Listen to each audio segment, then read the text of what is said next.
Você consegue imaginar a força do ódio? Um ódio tão profundo que consome cada fibra do seu ser, dia após dia, na presença constante do seu algoz? Esta não é uma história comum. É a história de Daniel, um homem condenado à mesma cela do assassino de seu irmão. Por anos, a única coisa que o mantinha de pé era a promessa silenciosa de vingança. Mas o que acontece quando a fé exige o impossível? Quando o perdão se torna a única saída em um lugar onde a esperança parece morta? Eu sou Micael Duque, e hoje você vai testemunhar o poder transformador de uma das mais incríveis histórias cristãs de perdão. Mergulharemos na vida de Daniel, um homem cuja existência foi estilhaçada pela violência, mas que encontrou a redenção e a liberdade dentro das paredes de uma prisão. A vida de Daniel era simples, feliz, até aquele dia fatídico. A notícia brutal da morte de seu irmão, assassinado a sangue frio, virou seu mundo de cabeça para baixo. A dor era insuportável, mas o que veio em seguida foi ainda mais avassalador. A raiva. Uma raiva que se alimentava da impotência, da injustiça.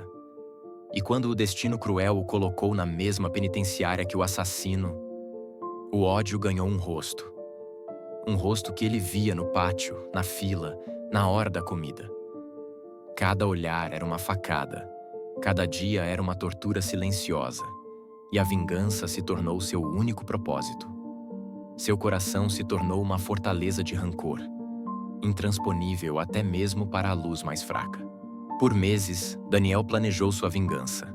Detalhes macabros preenchiam seus pensamentos. Mas o ódio não o libertava. Ele o aprisionava ainda mais. Ele estava morrendo por dentro, a esperança se esvaindo a cada dia monótono. Foi então que, por acaso, ou talvez por providência divina, uma Bíblia velha e esquecida apareceu em sua cela. Daniel, cético e endurecido, começou a folhear as páginas. E ali, ele leu sobre um homem que perdoou seus algozes na cruz. Pai, perdoa-os, pois não sabem o que fazem. Aquelas palavras, inicialmente, só serviram para acender mais raiva. Como? Como perdoar o imperdoável? Isso é covardia. Mas a semente fora plantada. Uma dúvida sutil, um questionamento minúsculo, começava a germinar no terreno árido de seu coração. A mensagem de Cristo era clara, mas a carne de Daniel gritava por justiça e vingança. Noites viraram dias de tormento. Ele lia os versículos sobre perdão, e cada palavra era uma faca em sua alma ferida. Como perdoar quem destruiu minha família? Deus, por que me pedes o impossível? Suas orações eram mais como questionamentos raivosos, um clamor doloroso pela injustiça. Ele lutou contra a ideia do perdão como nunca antes lutara na vida, sentindo que era uma traição ao seu irmão. Ele via a dor de sua família, revivia a cena do assassinato em sua mente. Foi em uma dessas madrugadas frias, completamente exaurido pela guerra em seu interior, que Daniel desabou em oração. Não uma oração de raiva, mas de total rendição. Ele clamou por ajuda, por uma força que não vinha de si. E ali, naquela cela fria, ele sentiu uma presença real. Uma paz que transcende todo entendimento começou a inundá-lo, como um rio de águas vivas.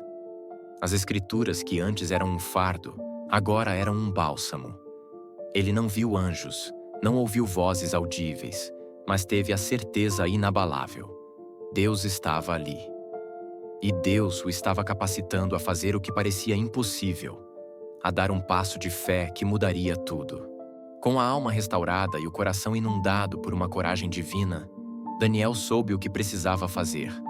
A decisão não era mais uma batalha, mas um chamado irrecusável. Ele pediu um encontro com seu algoz. No momento em que os dois homens se encontraram, Daniel não viu mais o assassino de seu irmão. Ele viu um homem tão aprisionado quanto ele, mas por outras correntes, as da culpa e do desespero. Ele encarou o homem nos olhos e, com uma voz firme, mas cheia de uma paz sobrenatural, ele disse: "Eu te perdoo." As palavras, antes impossíveis, saíram com a força do Espírito Santo. O que aconteceu a seguir foi o verdadeiro milagre. O assassino, endurecido por anos de prisão e culpa, desabou em lágrimas, ajoelhando-se ali mesmo. Aquele ato de amor inesperado quebrou não só as correntes invisíveis de Daniel, mas também as muralhas do outro homem, iniciando uma transformação que reverberou por toda a Pua penitenciária, tocando outros corações endurecidos e abrindo caminho para uma nova esperança naquele lugar de dor. A história de Daniel nos mostra que o perdão não é um sentimento que brota espontaneamente. É uma decisão de obediência e um ato de fé. É permitir que Deus trabalhe em nós, o que sozinhos somos incapazes.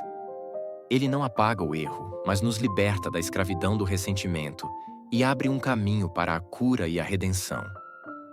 O verdadeiro milagre da vida cristã não é ser curado do sofrimento, mas ser curado no sofrimento, transformando a dor em testemunho e glória a Deus. Qual é o ódio, o rancor, a mágoa que está te mantendo preso hoje?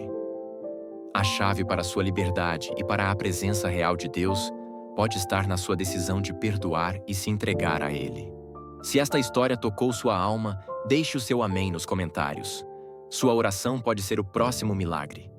E se você tem uma história de perdão que viveu e o que mudou após liberar esse perdão, compartilhe conosco.